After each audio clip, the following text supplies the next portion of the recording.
सभी को जय मसीह की। परमेश्वर का वचन पढ़ेंगे यहोशू की पुस्तक 1 अध्याय से।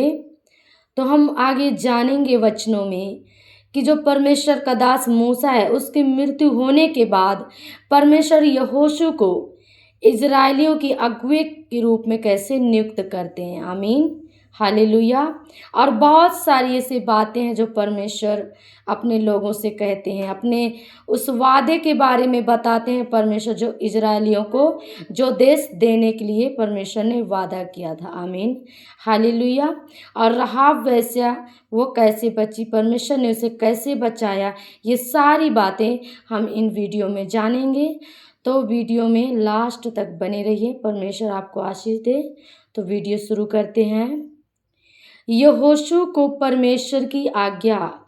यहोवा के दास मूसा की मृत्यु के बाद यहोवा ने उसके सेवक यहोशू से, जो नून का पुत्र था, कहा, मेरा दास मूसा मर गया है, इसलिए अब तू उठ, कमर बांध और इस सारी प्रजा समेत यरदन पार होकर उस देश को जा जिसे मैं उनको अर्थात इजरायलियों को देता हूँ। आमीन। उस वचन के अनुसार जो मैंने मूसा से कहा, अर्थात जिस जिस स्थान पर तुम पांव धरोगे वह सब मैं तुम्हें दे देता हूँ। जंगल और उस लबानोन से लेकर परात महानंद तक और सूर्यास्त की ओर महासमुद्र तक हित्तियों का सारा देश तुम्हारा भाग ठहरेगा। तेरे जीवन भर कोई तेरे सामने ठहर ना सकेगा। आमीन। परमेश्वर यहोशू को बोल रहा है। परमेश्वर यहोशू को दृढ़ और मजबूत होने के लिए बोल रहा है, क्योंकि बोलता है परमेश्वर, जैसे मैं मूसा के संग था वैसे मैं तेरे संग रहूंगा। आमीन। जैसे मैं मूसा के संग रहा वैसे ही तेरे संग भी रहूंगा, और ना तो मैं तुझे धोखा दूंगा और ना तुझको छोड़ूंगा। परमेश्वर कहते हैं यहोशू को, मैं ना तुझे कभी छोड़ूंगा और ना कभी तुझे धोखा दूंगा। आमीन, हालेलुया। प्रभु की स्तुति हो। इसलिए हियाव बांध कर दृढ़ हो जा, क्योंकि जिस देश के देने की शपथ मैंने इन लोगों के पूर्वजों से खाई थी, उसका अधिकार तू इन्हें करेगा। परमेश्वर बोलता है, जिस जिस चीज़ के लिए मैंने जो वादा किया है उन सब चीज़ों के लिए मैंने तुझे अगुआ बनाया, तू इजरायली लोगों को उस नदी के पार ले जाएगा, बोलता है परमेश्वर। आमीन। इतना हो कि तू या बांध कर हिम्मत रख ले, बोलता है परमेश्वर। दृढ़ हो जा, बोलता है यहोशू को, और बहुत दृढ़ होकर जो व्यवस्था मेरे दास मूसा ने तुझे दी है उन सब के अनुसार करने में चौकसी करना, और उससे ना तो दाहिने मुड़ना और ना बाएं। तब जहाँ जहाँ तू जाएगा वहाँ वहाँ तेरा काम सफल होगा। आमीन। व्यवस्था की यह पुस्तक तेरे चित्त से कभी ना उतरने पाए, इसी में दिन रात ध्यान दिए रहना, इसलिए कि जो कुछ उसमें लिखा है उसके परमेश्वर बोलता है यहोशू से कि जो आज्ञा मैंने दिया है वे सारे जितने वचन हैं वो तेरे चित्त से कभी निकलने ना पाए, तेरे हृदय से, तेरे दिमाग से कभी निकलने न पाए। उसी में परमेश्वर बोलते हैं कि दिन रात ध्यान किए रहना मेरे वचनों को, चाहे तू जहाँ भी रहे मनन करते रहना, बोलता है परमेश्वर। आमीन। अनुसार करने की तू चौकसी करे, क्योंकि ऐसा ही करने से तेरे सब काम सफल होंगे और तू प्रभावशाली होगा। क्या मैंने तुझे आज्ञा नहीं दी? हियाव बांध कर दृढ़ हो जा, भय ना खा और तेरा मन कच्चा ना हो, क्योंकि जहाँ जहाँ तू जाएगा वहाँ वहाँ तेरा परमेश्वर यहोवा तेरे संग रहेगा। आमीन। यहोशू का लोगों को आदेश देना। तब यहोशू ने प्रजा के सरदारों को यह आज्ञा दी, छावनी में इधर उधर जाकर प्रजा के लोगों को यह आज्ञा दो कि अपने अपने लिए भोजन तैयार कर रखो, क्योंकि 3 दिन के भीतर तुम को इस यरदन के पार उतरकर उस देश को अपने अधिकार में लेने के लिए जाना है। आमीन। जिसे तुम्हारा परमेश्वर यहोवा तुम्हारे अधिकार में देने वाला है। फिर यहोशू ने रूबेनियों, गादियों और मनश्शे के आधे गोत्र के लोगों से कहा, जो बात यहोवा के दास मूसा ने तुमसे कही थी कि तुम्हारा परमेश्वर यहोवा तुम्हें विश्राम देता है और यही देश तुम्हें देगा, उसकी शुद्धि करो। तुम्हारी स्त्रियां, बाल बच्चे और पशु तो इस देश में रहें जो मूसा ने तुम्हें यरदन की इसी पार दिया, परंतु तुम जो शूरवीर हो, पांति बांधे हुए अपने भाइयों के आगे आगे पार उतर चलो और उनकी सहायता करो। और जब यहोवा उनको ऐसा विश्राम देगा जैसा वह तुम्हें दे चुका है, और वे भी तुम्हारे परमेश्वर यहोवा के दिए हुए देश के अधिकारी हो जाएंगे, तब तुम अपने अधिकार के देश में जो यहोवा के दास मूसा ने यरदन के इस पार सूर्योदय की ओर तुम्हें दिया है, लौट कर इसके अधिकारी होगे। आमीन। तब उन्होंने यहोशू को उत्तर दिया, जो कुछ तूने हमें करने की आज्ञा दी है वह हम करेंगे, और जहाँ कहीं तू हमें भेजे वहाँ हम जाएंगे। जैसे हम सब बातों में मूसा की मानते थे, वैसे ही तेरी भी माना करेंगे। आमीन, हालेलुया। इजरायली लोग यहाँ पे बोलते हैं यहोशू को कि जैसे हम मूसा के बातों को मानते थे वैसे ही तेरे बातों को भी मानेंगे, और तू जैसा कहता है वैसे ही हम करेंगे। हालेलुया। इतना हो कि तेरा परमेश्वर यहोवा जैसा मूसा के संग रहता था वैसा ही तेरे संग भी रहे। आमीन। कोई क्यों ना हो जो तेरे विरुद्ध बलवा करे और जितनी आज्ञाएं तू दे उनको ना माने, तो वह मार डाला जाएगा, परंतु तू दृढ़ और हियाव बांधे रहे। आमीन, हालेलुया। यरीहो का भेद लिया जाना। तब नून के पुत्र यहोशू ने 2 भेदियों को सितीम से चुपके से भेज दिया और उनसे कहा, जाकर उस देश और यरीहो को देखो। तुरंत वे चल दिए। जो भेदिए थे उनको, जो यहोशू है वो भेद लेने के लिए कहाँ भेजे? यरीहो भेजे, और वो क्या किए? चल दिए। आमीन। और रहाब नामक किसी वैश्या के घर में जाकर सो गए। तब किसी ने यरीहो के राजा से कहा, आज की रात कई एक इजरायली हमारे देश का भेद लेने को यहाँ आए हुए हैं। हालेलुया। तब किसी ने यरीहो का जो राजा है उससे क्या बोला कि आज की रात में इजरायली लोग हमारे देश का भेद लेने के लिए यहाँ आए हुए हैं। हालेलुया। तब यरीहो के राजा ने रहाब के पास यों कहला भेजा, जो पुरुष तेरे यहाँ आए हैं उन्हें बाहर ले आ, क्योंकि वे सारे देश का भेद लेने को आए हैं। उस स्त्री ने दोनों पुरुषों को छिपा रखा और इस प्रकार कहा, मेरे पास कई पुरुष आए तो थे, परंतु मैं नहीं जानती कि वे कहाँ के थे। रहाब वैश्या ने उसको क्या बोला? उसको झूठ बोल दिया। जो राजा है, जो यरीहो का राजा है, उसको झूठ बोल दिया।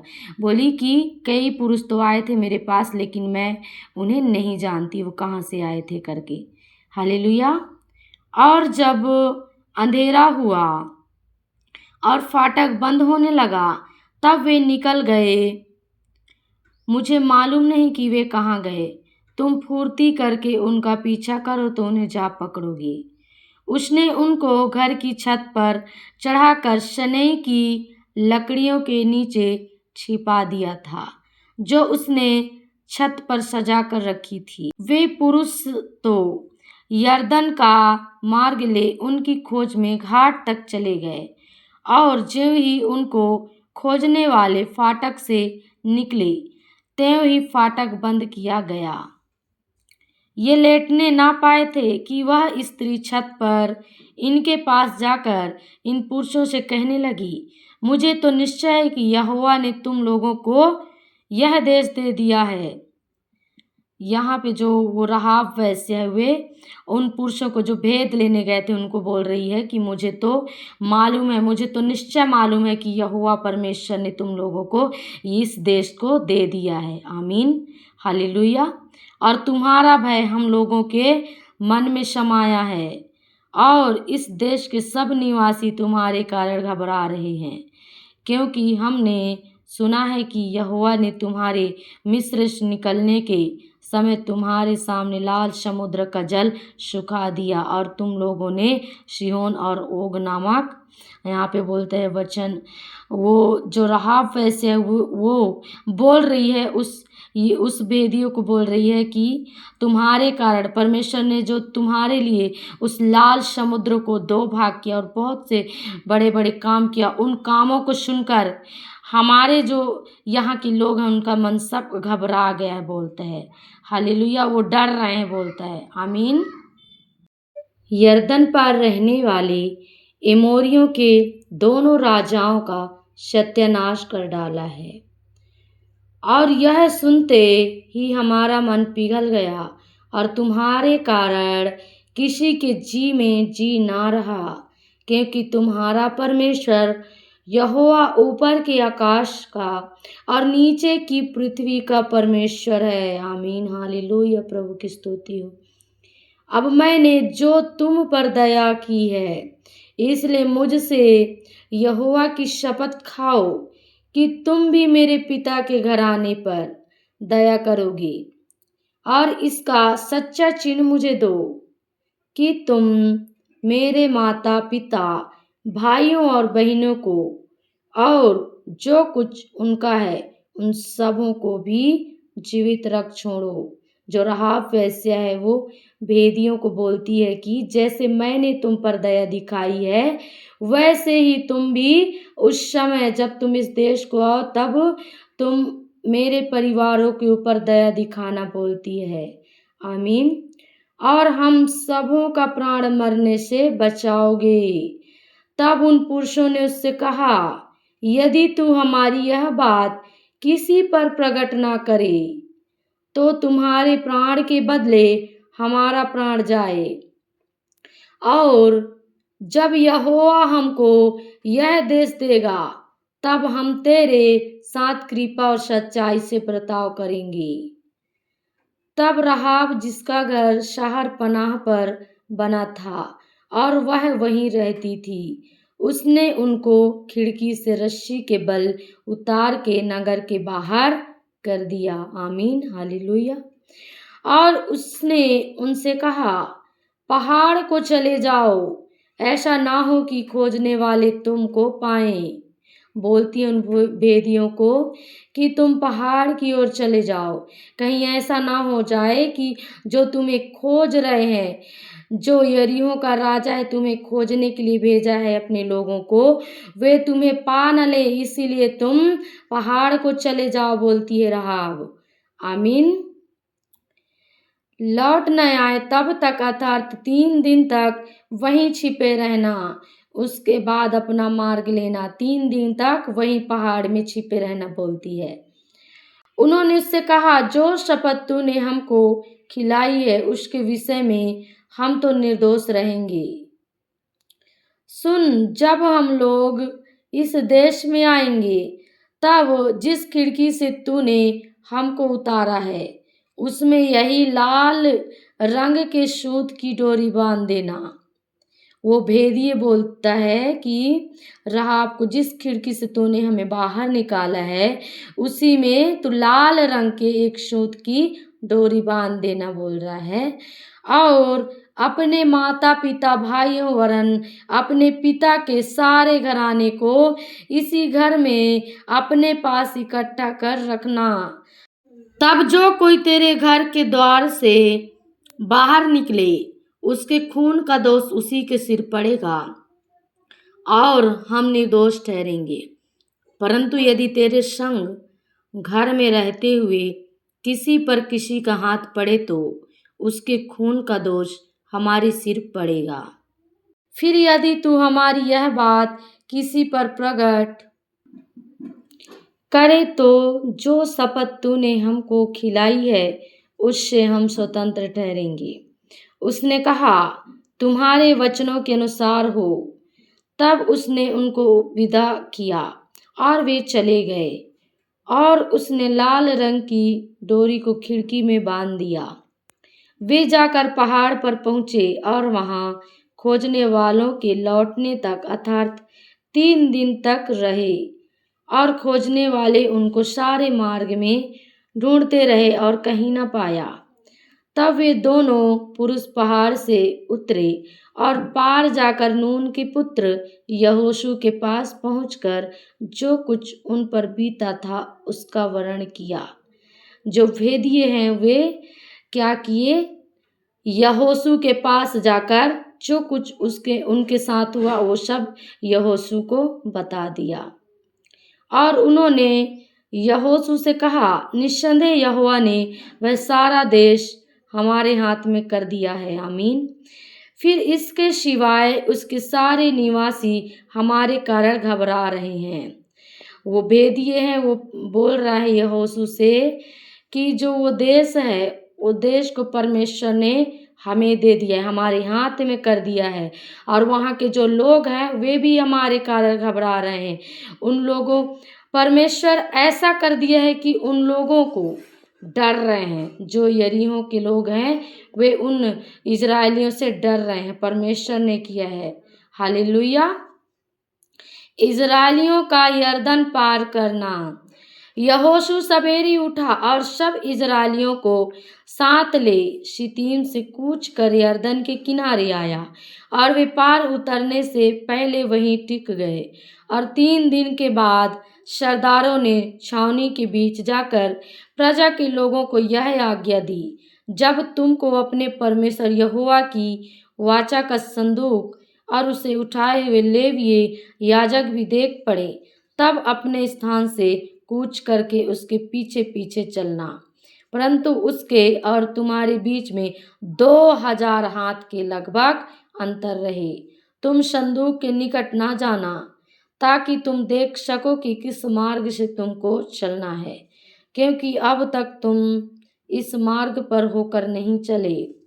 फिर यहोशू ने प्रजा के लोगों से कहा, तुम अपने आप को पवित्र करो, क्योंकि कल के दिन यहोवा तुम्हारे मध्य में आश्चर्य कर्म करेगा। आमीन। हालेलुया। तब यहोशू ने याजकों से कहा, वाचा का संदूक उठाकर प्रजा के आगे आगे चलो। तब वे वाचा का संदूक उठाकर आगे आगे चले। तब यहोवा ने यहोशू से कहा, आज के दिन से मैं सब इजरायलियों के सम्मुख तेरी प्रशंसा करना आरंभ करूंगा, जिससे वे जान लें कि जैसे मैं मूसा के संग रहता था वैसे ही मैं तेरे संग भी हूँ। आमीन। हालेलुया। परमेश्वर यहोशू से कहते हैं, आमीन हालेलुया, कि मैं आज से इजरायलियों के सामने तेरी बढ़ाई और तेरी प्रशंसा शुरू करूंगा, बोलता है। आमीन हालेलुया। और जैसे मैं मूसा के संग रहता था वैसे ही मैं तेरे संग भी हूँ, बोलता है। और तू वाचा के संदूक की उठाने वाले याजकों को यह आज्ञा दे, जब तुम यरदन के जल के किनारे पहुँचो तब यरदन में खड़े रहना। परमेश्वर बोलते हैं कि और जब तू वाचा के संदूक के उठाने वाले याजकों को यह आज्ञा दे, जब तुम यरदन के जल के किनारे पहुँचो तब तुम क्या करना? खड़े रहना। परमेश्वर यहोशू को बोलते हैं कि तू अपने प्रजा के लोगों को बता दे, इजरायलियों को बता दे। आमीन। तब यहोशू ने इजरायलियों से कहा, पास आकर अपने परमेश्वर यहोवा के वचन सुनो। तब यहोशू ने क्या किया? वो इजरायलियों से कहा कि परमेश्वर के वचनों को सुनो। और यहोशू कहने लगा, इससे तुम जान लोगे कि जीवित ईश्वर तुम्हारे मध्य में है, जीवित परमेश्वर तुम्हारे पास है। आमीन हालेलुया। और वह तुम्हारे सामने से निस्संदेह कनानियों, हित्तियों, इबियों, परिजियों, गिरगाशियों, एमोरियों और एबूसियों को उनके देश में से निकाल देगा। सुनो, पृथ्वी भर के प्रभु की वाचा का संदूक तुम्हारे आगे आगे यरदन में जाने पर है। इसलिए अब इज़राइल के गोत्रों में से 12 पुरुषों को चुन लो, वे एक एक गोत्र में से एक पुरुष हो। और जिस समय पृथ्वी भर के प्रभु यहोवा की वाचा का संदूक उठाने वाले याजकों के पांव यरदन के जल में पड़ेंगे, उस समय यरदन का ऊपर से बहता हुआ जल थम जाएगा। आमीन हालेलुया। और ढेर होकर ठहरा रहेगा। जैसे लाल समुद्र को परमेश्वर ने किया था, वैसे ही यहाँ पे बोल रहे हैं परमेश्वर, यरदन के जल को बोल रहे हैं परमेश्वर की वो एक जगह ठहरा रहेगा। जब तुम उसके ऊपर से होके चलोगे तो बोलता है परमेश्वर।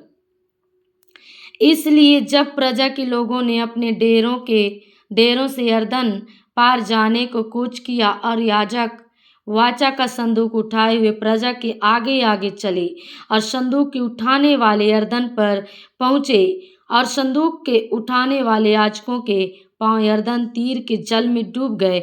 यरदन का जल तो कटनी के समय के सब दिन अपने तट के ऊपर ऊपर बहा करता है। तब जो जल ऊपर की ओर से बहा आता था वह बहुत दूर अर्थात आदाम नगर के पास जो सारतान के निकट है रुककर एक ढेर हो गया। आमीन हालेलुया। और दीवार सा उठा रहा और जो जल अराबा का ताल जो खारा ताल भी कहलाता है उसकी ओर बहा जाता था, वह पूरी रीति से सूख गया। आमीन हालेलुया। प्रभु की स्तुति हो। परमेश्वर के वचनों पर चलने वाले के लिए परमेश्वर बड़े बड़े काम करते हैं। आमीन। और प्रजा के लोग यरीहो के सामने पार उतर कर गए और याजक यहोवा की वाचा का संदूक उठाए हुए यरदन के बीचों बीच पहुंचकर स्थल पर स्थिर खड़े रहे। आमीन हालेलुया। और सब इजरायली स्थल ही स्थल पार उतरते रहे। अंत में उस सारी जाति के लोग यरदन पार हो गए। आमीन हालेलुया। परमेश्वर ने कराया। किसी मनुष्य के लिए संभव नहीं है। आमीन हालेलुया।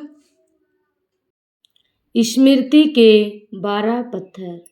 जब उस सारी जाति के लोग यरदन के पार उतर चुके, तब यहोवा ने यहोशू से कहा, प्रजा में से 12 पुरुष अर्थात गोत्र पीछे एक एक पुरुष को चुनकर यह आज्ञा दे, तुम यरदन के बीच में जहाँ याजकों ने पांव धरे थे वहां से 12 पत्थर उठाकर अपने साथ पार ले चलो, और जहाँ आज की रात पड़ा होगा वहीं उनको रख देना। तब यहोशू ने उन 12 पुरुषों को, जिन्हें उसने इजरायलियों के प्रत्येक गोत्र में से छांट कर ठहरा रखा था, बुलवा कर कहा, तुम अपने परमेश्वर यहोवा के संदूक के आगे यरदन के बीच में जाकर इजरायलियों के गोत्रों की गिनती के अनुसार एक एक पत्थर उठाकर अपने अपने कंधे पर रखो, जिससे यह तुम लोगों के बीच चिन्ह ठहरे। और आगे को जब तुम्हारे बेटे यह पूछें, इन पत्थरों का क्या मतलब है, तब तुम उन्हें यह उत्तर दो कि यरदन का जल यहोवा की वाचा के संदूक के सामने से 2 भाग हो गया था, क्योंकि जब वह यरदन पार आ रहा था तब यरदन का जल 2 भाग हो गया। अतः वे पत्थर इज़राइल को सदा के लिए स्मरण दिलाने वाले ठहरे।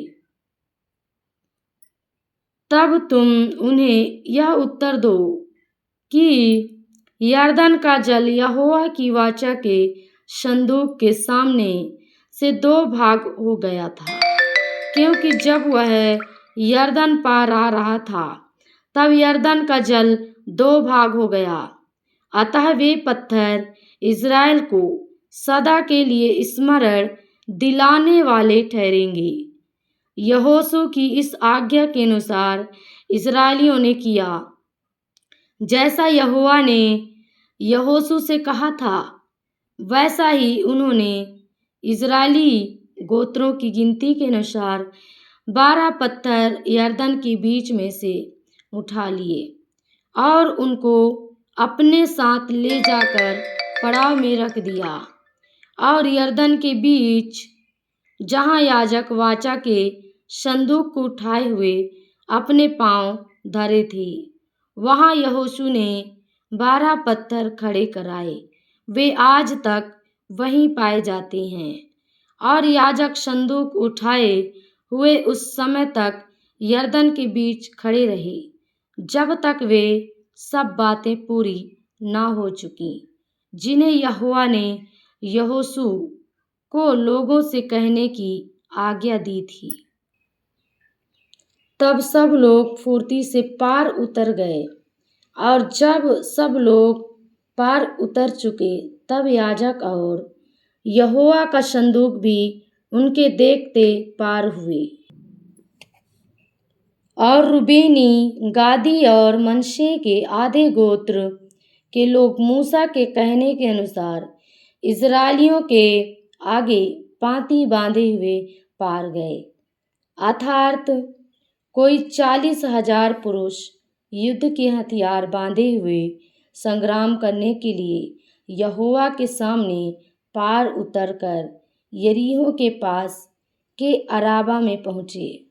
उस दिन यहोवा ने सब इस्राएलियों के सामने यहोशू की महिमा बढ़ाई और जैसे वे मूसा का भय मानते थे वैसे ही यहोशू का भी भय उसके जीवन भर मानते रहे।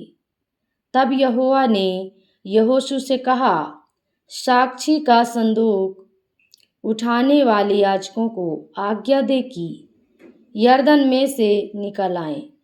तो यहोशू ने याजकों को आज्ञा दी, यरदन में से निकल आओ। और ज्यों ही यहोवा की वाचा का संदूक उठाने वाले याजक यरदन के बीच में से निकल आए और उनके पांव स्थल पर पड़े, त्यों ही यरदन का जल अपने स्थान पर आया और पहले के समान तटों के ऊपर फिर बहने लगा।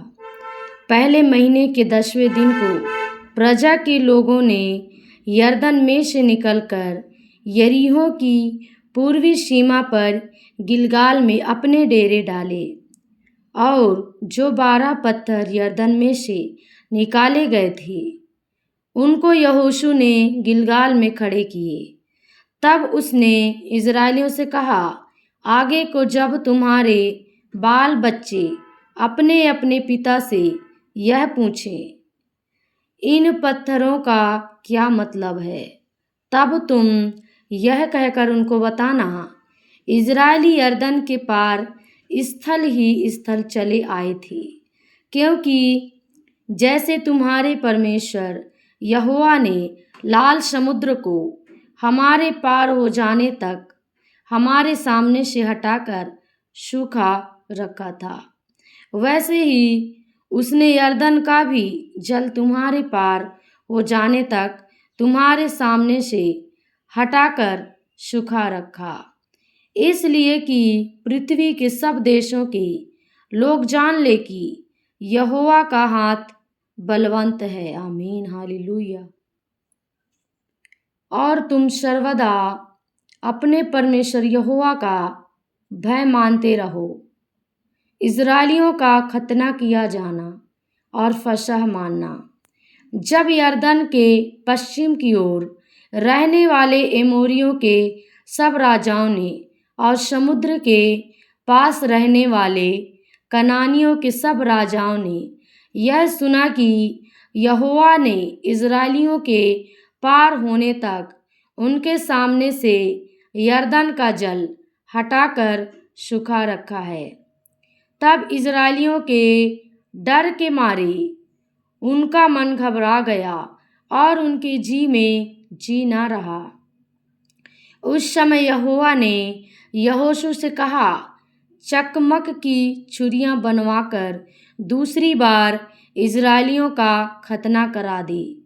तब यहोशू ने चकमक की छुरियां बनवाकर खड़लिया नामक टीले पर इज़राइलियों का खतना कराया। और यहोशू ने जो खतना कराया इसका कारण यह है कि जितने युद्ध के योग्य पुरुष मिस्र से निकले थे वे सब मिस्र से निकलने पर जंगल के मार्ग में मर गए थे।